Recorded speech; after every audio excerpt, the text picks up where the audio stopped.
The Life of St. Elizabeth Ann Seton, 177411821.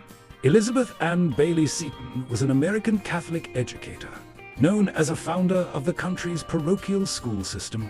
Born in New York and raised as an Episcopalian, she converted to Catholicism in 1805 and went on to establish the first Catholic girls' school in the nation and the first American congregation of religious sisters, the Sisters of Charity. On September 14, 1975, she became the first person born in what would become the United States to be canonized by the Catholic Church. Early life and family.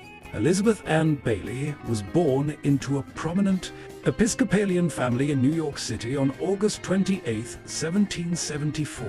Her father, Dr. Richard Bailey, was a physician, professor of medicine, and one of the first health officers of New York City. Her mother died when Elizabeth was only 3 years old.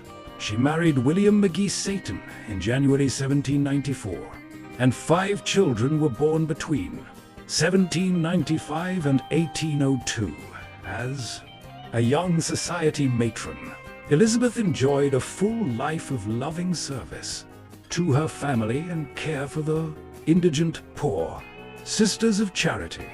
She was also a founding member of the Society for the Relief of Widows with Small Children, the first benevolent organization founded and managed by women in the United States.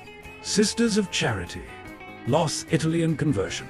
Her husband became increasingly debilitated by tuberculosis.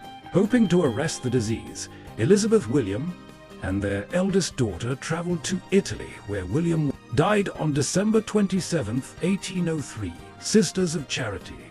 Filippo Felici's family took her in as she grieved. They spoke to her of the consolation their Catholic faith gave them in moments of suffering. Elizabeth was moved and began asking questions about the Eucharist, the Mass, the Mother of God. Her heart was in turmoil, but the turmoil gave way to peace. She returned to New York and formally entered the Catholic Church in 1805. Persecution and new beginnings.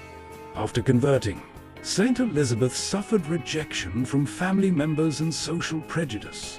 She lost access to her former social circles and financial support, and parents withdrew their children from her boarding school. When they discovered she was Catholic,